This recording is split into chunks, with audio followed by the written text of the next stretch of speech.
apresenta Edição das 10. Oferecimento Bradesco Prime.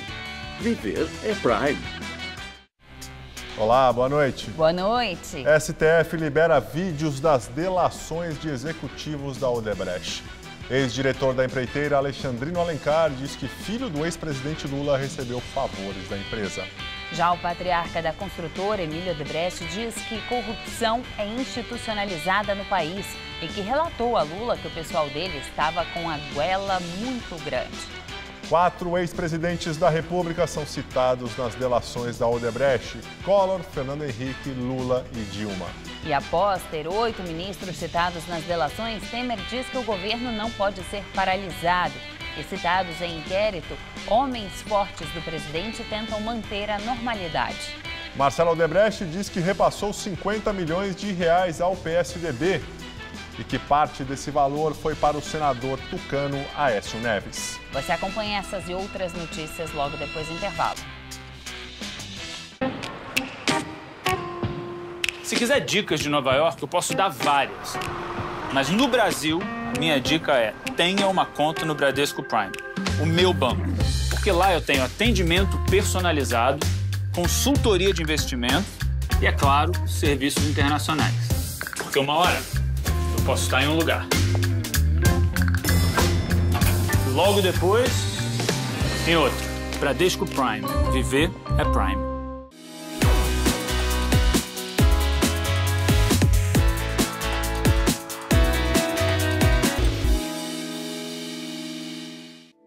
Me formei na pós-graduação da Casper em 2015.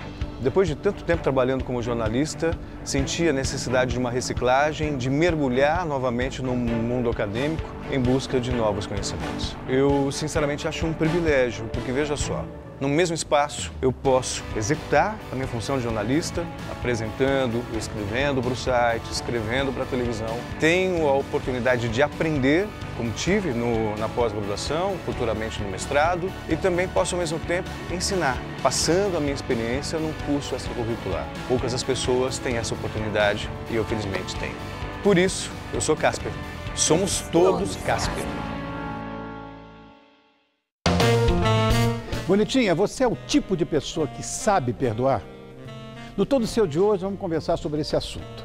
Porque muita gente diz que o perdão faz bem para a alma. Mas na hora de colocar em prática, aí é outra história, né? Cristina Padiglione revela tudo o que movimenta os bastidores da TV. E eu ainda bato um papo com Iberê Tenório, que realiza experiências super interessantes na web. O YouTube começou a bombar, muitas pessoas fazendo vídeo. A gente percebeu que era muito legal ensinar em vídeo. E aí eu percebi que tinha essa carência de ensinar ciência, sabe? Então, fica comigo para conferir. Eu tô aqui te esperando, vem. Todo Seu, hoje, 10h30 da noite.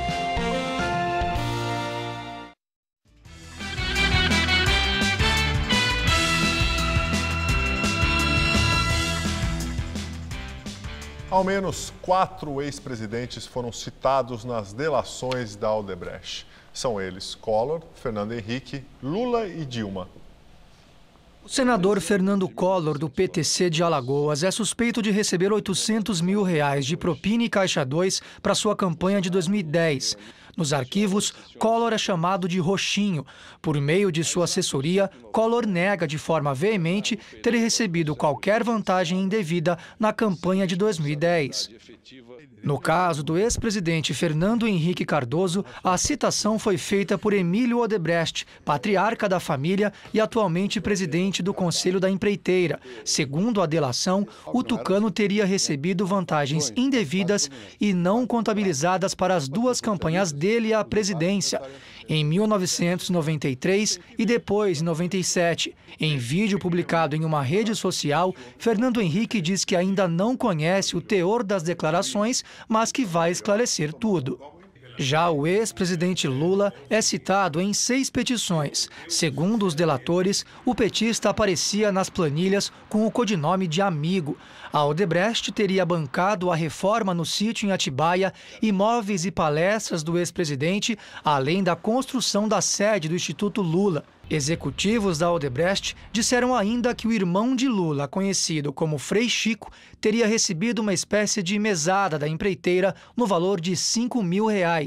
Em resposta às delações, o ex-presidente disse que jamais apresentaram qualquer fato ou prova para sustentar as acusações, que ele classifica de falsas. Lula acrescenta que sempre agiu dentro da lei. Já com relação à ex-presidente Dilma Rousseff, os delatores citam vantagens indevidas e não contabilizadas da Odebrecht à campanha eleitoral da petista em 2014, quando ela foi reeleita. Em nota, a ex-presidente se disse vítima e afirmou que não sabe do que está sendo acusada. O presidente Michel Temer também é citado nas delações, mas o procurador-geral da República, Rodrigo Janot, não o incluiu na lista porque Temer possui a chamada imunidade temporária. É que enquanto estiver no cargo, o presidente da República não pode ser responsabilizado por crimes que não tenham relação com o exercício do mandato. O nome de Temer é mencionado em 2 pedidos de abertura de inquérito. O primeiro investiga 2 ministros do atual governo por suspeita de terem pedido propina para a campanha de 2014. Eliseu Padilha, ministro-chefe da Casa Civil, e Moreira Franco, ministro da Secretaria-Geral da Presidência, ambos do PMDB. O segundo pedido investigaria o senador Humberto Costa, do PT, por suspeita de recebimento de propina. Há menção à participação de Temer em supostas reuniões para tratar do assunto. O ex-presidente José Sarney, que governou o país entre 1985 e 1990, também do PMDB, não aparece diretamente nas delações, mas ele é investigado de maneira paralela. É que na Justiça Federal de Goiás, Sarney já é investigado sobre um suposto esquema de pagamento de propina nas obras da Ferrovia Norte-Sul. Por este mesmo esquema, constam da lista enviada ao Supremo o ex-deputado Valdemar da Costa Neto e o deputado federal Milton Monte, ambos do PR. Sarney nega as acusações. Apenas Collor e Sarney serão processados no Supremo Tribunal Federal. Os demais ex-presidentes serão alvos de investigações em outras instâncias da Justiça, pelo fato de não terem mais foro privilegiado no STF. 8 ministros do governo Temer também são alvo de inquéritos. Entre eles, os principais conselheiros do presidente da República, Eliseu Padilha, da Casa Civil, e Moreira Franco, secretário-geral da Presidência. Os 2 homens fortes do presidente são acusados de cobrar propina para irrigar as campanhas eleitorais do PMDB, partido ao qual são filiados. Em um dos casos, a cobrança de propinas envolveu, segundo os delatores da Odebrecht, processos de concessão de aeroportos. Moreira Franco foi ministro da Secretaria de Aviação Civil na gestão Dilma. De acordo com delatores da Odebrecht, Moreira Franco teria pedido R$4 milhões para a campanha eleitoral de 2014. O pagamento foi para o ministro da Casa Civil, Eliseu Padilha, que foi indicado por Moreira Franco para receber os recursos. Nas planilhas da Odebrecht, Padilha era conhecido como Primo. Moreira Franco era o Angorá. Os 2 ministros também foram mencionados pelo ex-diretor da empreiteira, Cláudio Melo Filho. O executivo detalhou o que aconteceu em um jantar no dia 28 de maio de 2014, no Palácio do Jaburu, com a presença de Marcelo Odebrecht, ex-presidente da empreiteira, Eliseu Padilha e Michel Temer. Segundo Melo Filho, nesse encontro, teriam sido pedidos R$10 milhões para a campanha eleitoral de 2014. 6 milhões seriam destinados à campanha de Paulo Scaff ao governo de São Paulo e outros 4 milhões a Eliseu Padilha. Desse montante para o ministro da Casa Civil, cerca de 1 milhão teria sido entregue no escritório de José Yunes, amigo e ex-assessor de Temer. Padilha e Moreira Franco disseram que vão se manifestar apenas nos autos do processo. Os ministros falaram ainda que as citações a seus nomes não vão prejudicar os projetos em andamento no governo. Moreira Franco afirmou que o Planalto deve continuar trabalhando e que o levantamento do sigilo das delações da Odebrecht tira finalmente um problema da frente.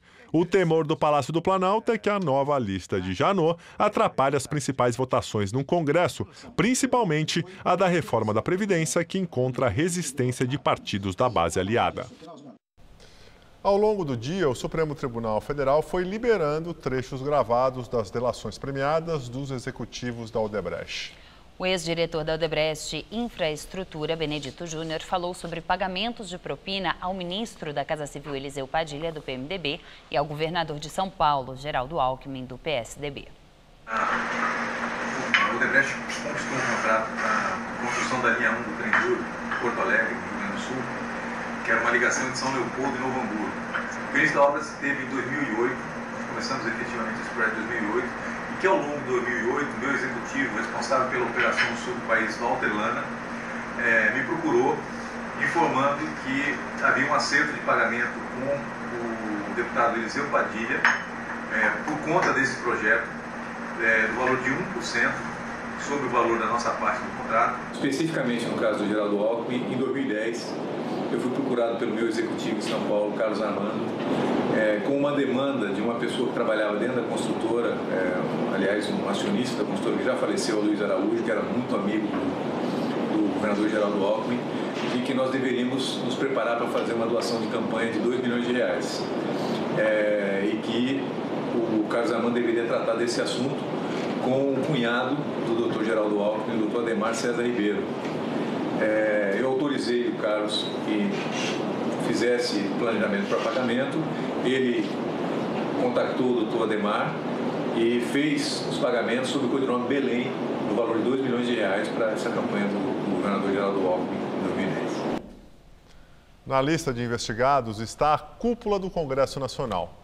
Os presidentes do Senado, Eunício Oliveira, do PMDB, e Rodrigo Maia, do DEM, ambos teriam recebido dinheiro da Odebrecht. Eunício Oliveira é suspeito de ter recebido R$2 milhões da empreiteira. Segundo os delatores, em troca, ele facilitaria a aprovação de medidas provisórias favoráveis aos interesses da companhia, que depois se transformariam em leis. Na planilha da empreiteira, Eunício Oliveira tinha o apelido de Índio. Em sua defesa, o presidente do Senado afirmou que o Estado Democrático de Direito prevê no curso dos inquéritos o amplo direito de defesa. Segundo Eunício, a justiça brasileira tem maturidade e firmeza para apurar e distinguir a verdade das mentiras e das versões alternativas. O presidente da Câmara, Rodrigo Maia, do DEM, é acusado de corrupção e lavagem de dinheiro. Ele teria recebido pelo menos R$1 milhão em 3 campanhas eleitorais. Maia afirmou que confia na justiça e declarou que as citações de delatores são falsas e os inquéritos serão arquivados. Em um dos inquéritos, ele será investigado com seu pai, César Maia, que foi prefeito do Rio e atualmente é vereador pelo DEM. Maia também é acusado de receber vantagem indevida para aprovar leis favoráveis à Odebrecht. Além da cúpula do Congresso, serão investigados os senadores Renan Calheiros, ex-presidente do Senado e atual líder do PMDB, Aécio Neves, presidente nacional do PSDB, e Romero Jucá, atual líder do governo no Senado e ex-ministro do Planejamento do governo Temer. Ele é presidente do PMDB. O ex-diretor de Relações Institucionais da Odebrecht, Cláudio Melo Filho, contou em delação premiada sobre a primeira vez que Jucá pediu propina à empreiteira. A gente levava nossos temas e via que ele dava encaminhamento de forma muito clara a esses temas. E isso se seguia de uma maneira normal, sem nenhum percalço, até os acontecimentos das medidas provisórias, onde de forma efetiva nós discutimos todos os temas e num determinado momento ele me faz um pedido, Cláudio, eu gostaria efetivamente de contar com uma discussão melhor de vocês, uma simpatia melhor da empresa em relação a isso. Quando você passa a discutir valores maiores, pagamentos financeiros maiores, entendeu? Você tem que entender a razão, né? Então, se ele, vamos dizer assim, se resolve o seu assunto, a empresa vai tomar um tipo de decisão. Se não resolve o seu assunto, ela vai tomar outro tipo de decisão. Neste caso efetivo, o senador Romero Jucá resolveu aquilo que se propôs a ajudar. Que caso específico? Esse que eu comentei, o PRS 72, a medida provisória 613... 2012. No final da tarde, vieram à tona vídeos da delação de Marcelo Odebrecht. Ele disse que repassou R$50 milhões ao PSDB e que parte desse valor foi para Aécio Neves. Eu não sei precisar quanto dessas contribuições, eu nem sei se Henrique sabe precisar isso, quanto dessas contribuições foi do PSDB, foi para o Aécio, foi para outros candidatos, quanto isso foi de Caixa 2, isso com certeza, como é coisas antigas, não sei se precisar, se a pessoa sabe, quanto foi caixa 2, quanto foi oficial, quanto foi... Mas uma parte era para essa, outra parte era para candidatos, outra caixa 2, outra isso. E eu sei que eram montantes relevantes. E a gente está falando de montantes da ordem pelo menos 50 milhões. Durante o evento em Brasília, o presidente Michel Temer não se referiu diretamente à lista de Fachin, mas afirmou que o governo não pode ser paralisado. Em fevereiro, Temer afirmou que afastaria ministros que fossem denunciados. Até agora, 8 dos 28 ministros do governo serão investigados. Pela manhã, Temer participou de 2 cerimônias no Palácio do Planalto. Na primeira delas, ele defendeu que cada um dos 3 poderes deve cumprir o próprio papel. E aqui no Brasil, se nós não tomarmos cuidado, daqui a pouco nós achamos que o Executivo não opera, o Legislativo não opera, o Judiciário não opera, e não é assim. Quando nós criamos a repartição dos órgãos do poder, foi precisamente para dar agilidade a toda a atividade pública. Então, cada um cumpre o seu papel, não é? É uma frugalidade que eu estou dizendo, uma trivialidade, mas é importante sempre recordar esse fato. Durante os discursos dos 2 eventos, Temer ainda afirmou que o governo não pode parar. Nós não podemos jamais paralisar o governo, nós temos que dar sequência ao governo, nós temos que dar sequência à atividade legislativa, nós temos que dar sequência à atividade judiciária. Direto de Brasília, Josias de Souza fala sobre o terremoto político causado pela lista de Fachin. Imagine que você é um brasileiro atento ao cenário político e tem uma namorada chamada Janete com quem gosta de trocar ideias sobre a conjuntura. Imagine que você foi às ruas pedir a saída da Dilma e torce pelo Temer. Imagine que você já tem em quem votar na eleição de 2018 e conta com a recuperação da economia para pedir um aumento de salário ao seu chefe. Depois da hecatombe provocada pela colaboração da Odebrecht, recomenda-se que você telefone imediatamente para sua namorada Janete. Ela pode ser a única coisa que lhe restou. Os plenários da Câmara e do Senado foram desligados da tomada já na tarde de terça-feira. O empresariado entrou em estado de alerta. O Planalto vive a neurose do que está por vir. Cercado de ministros e aliados suspeitos e temendo o pior, Michel Temer levou os lábios ao trombone. Não podemos paralisar o governo, ele disse. Há cadáveres demais no noticiário, mas o caráter pluripartidário da autópsia fez desaparecer do necrotério o contraditório. Ninguém se anima a jogar pedras no outro. Sujos e mal lavados estão todos sob o mesmo telhado de vidro. Digam o que disserem da Odebrecht, não se pode deixar de admirar o seu caráter democrático. O Departamento de Propinas da empreiteira comprou políticos de todas as ideologias. À medida que forem avançando as investigações, você vai conhecer a cotação de cada um. Um Renan vale quantos Aécios? Os reis da política estão todos nus. A nudez é tão generalizada que corre-se o risco de eles tentarem te convencer de que foi inventado um novo tipo de tecido. Dirão que é belo e resistente, mas completamente invisível para os pessimistas. Não caia nessa. Se encontrar sua namorada Janete, discuta com ela o que fazer diante do striptease. O futuro da democracia brasileira nunca esteve tão nas mãos do eleitor como agora. Boa noite. O executivo Emílio Odebrecht, fundador da empreiteira Odebrecht, afirmou que a corrupção é institucionalizada no país e essa forma de fazer política com pedido de propina acontece há 30 anos. O patriarca da família Odebrecht também afirma que os políticos exigiam cada vez mais dinheiro para a empreiteira. Tudo que está acontecendo era um negócio institucionalizado. Era uma coisa normal. Em função de todos esses números de partidos, onde o que eles brigavam eram por quê? Por cargos? Não, todo mundo sabia que não era. Era para orçamentos gordos. Que eles queriam, ali colocavam, os partidos então colocavam seus mandatários com a finalidade de arrecadar recursos para o partido, para os políticos. E isso é há 30 anos que se faz isso. Quando o senhor usa essa expressão do crocodilo do jacaré, é justamente isso, dizendo que antes eles se saciavam com um valor e estavam querendo mais, é isso? Isso. O jacaré e o crocodilo são muito parecidos. É isso. Não, mas um vai até 3 metros, outro vai acima de 5. Entendi. Então o problema era isso, era o aumento dos pedidos de dinheiro. Das exigências. Exigências de dinheiro, tá. E o ex-diretor da Odebrecht, Alexandrino Alencar, revelou em delação premiada na Lava Jato que o filho do ex-presidente Lula recebeu favores da empresa. Alencar disse que ao final de uma reunião no Instituto Lula, o ex-presidente pediu ao empreiteiro Emílio Odebrecht que a construtora ajudasse o filho dele, Luiz Cláudio, a iniciar a carreira profissional apoiando a Liga de Futebol Americano. O empresário atendeu ao pedido. Terminada a reunião, o Lula disse, espera aí. O Lula abre a porta da sala dele, peraí, você vamos na sala do lado, e lá estava o Luiz Cláudio. Eu fiquei encarregado de implementar de criar esse empresário, ou essa liga, né? O presidente Lula queria que um grupo fizesse o que chamam no jargão administrativo, fazer um coaching do rapaz. A Concept, uma das empresas contratadas, cuidou do marketing do projeto. Aproximadamente essa Concept foi remunerada em torno de R$700 mil por ano, por nós, ou seja, ele deve ter, pelo conjunto, quer dizer, 630 por nós e 70 por ele, 70 mil, durante 3 anos. E em outro trecho divulgado do depoimento ao juiz Sérgio Moro, Marcelo Odebrecht afirmou que Lula pediu à construtora 40 milhões de reais em propina. O dinheiro seria em troca da aprovação de um financiamento para obras em Angola.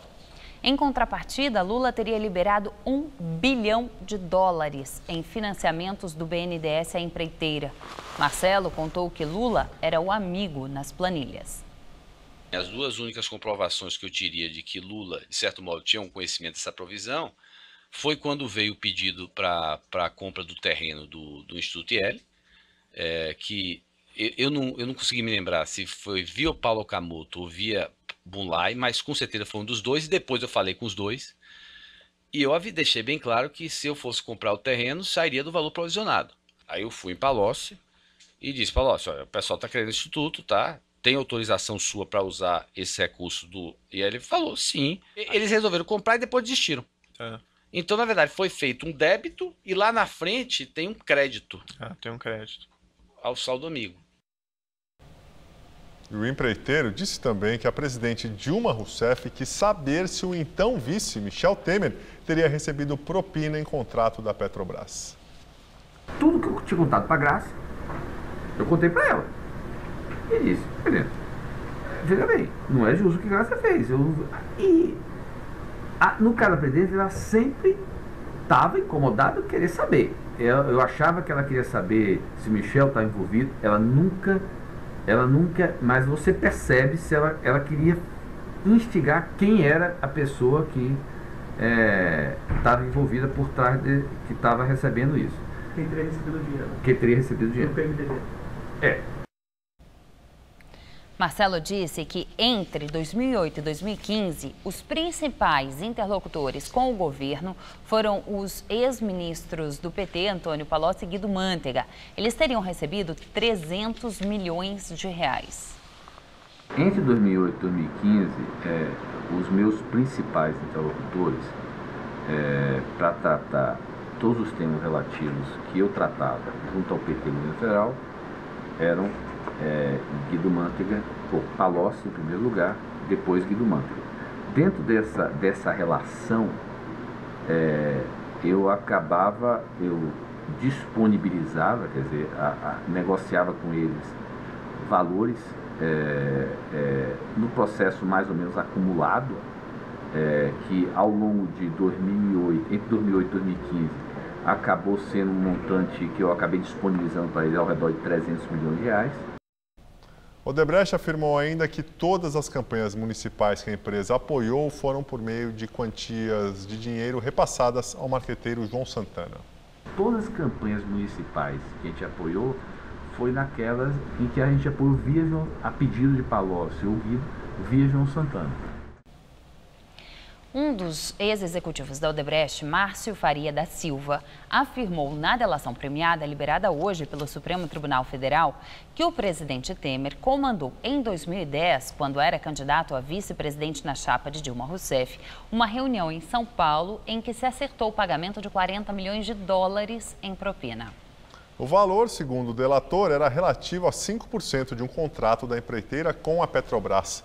Márcio Faria disse ainda aos procuradores que o encontro aconteceu no escritório político de Temer aqui em São Paulo, no bairro de Alto de Pinheiros, no dia 15 de julho de 2010.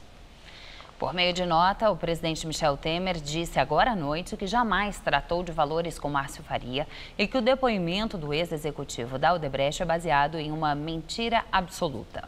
O presidente da República admitiu na nota que teve um encontro com o delator em 2010, mas que a conversa foi rápida e superficial, sem mencionar valores ou contratos com a Petrobras.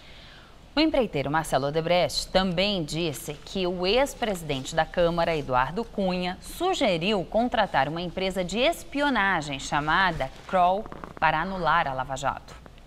Uma delas foi Eduardo Cunha, estive na residência oficial dele, com o Fernando Cunha, e Eduardo Cunha estava convicto que uma das maneiras de levar a nulidade da Lava Jato seria descobrir inconsistências na delação de Paulo Roberto ou Youssef, e uma delas seria achando contas no exterior, tá, que não foram anunciadas. Então essa era a tese na época do Eduardo Cunha, e aí sugeriu, por que você não contrata a Kroll? Você não vai se meter nisso não.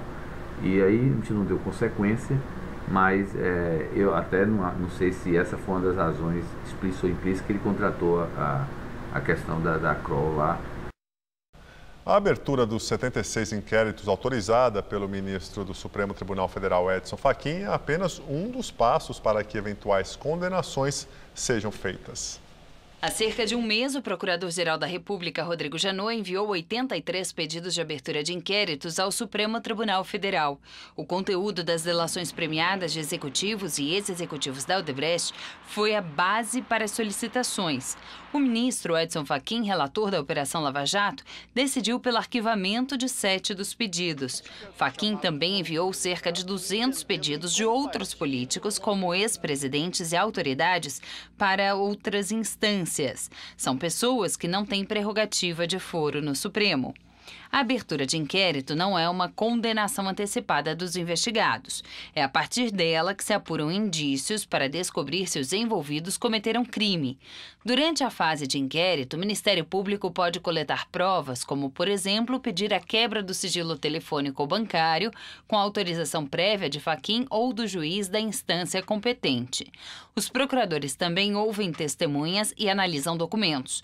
Não há prazo para o fim desta fase. Depois, o Ministério Público decide se há provas suficientes para apresentar a denúncia ou se deve pedir o arquivamento. Se a denúncia for aceita pelo Poder Judiciário, o investigado vira réu e passa a responder ao processo. A temperatura caiu para 17 graus agora à noite aqui em São Paulo e a sensação é de mais frio por causa do vento. Então vamos à previsão para amanhã com Mariana Armentano.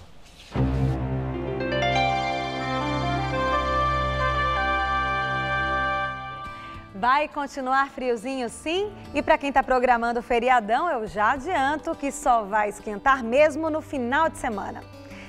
Nessa madrugada teremos mínima de 16 graus aqui na capital paulista e máxima amanhã à tarde de 22 graus. Na sexta-feira, feriado, esquenta mais, faz até 25 graus durante o dia e no sábado o sol brilha forte e a temperatura consegue chegar aos 29 graus por aqui. E nós ficamos por aqui. A edição de hoje pode ser vista no site do Jornal da Gazeta. Uma ótima noite para você. Tchau, Gabriel. Ju. Muito obrigado pela companhia. Tenha uma excelente noite. Fica agora com o Rony Vono, todo seu. Até amanhã.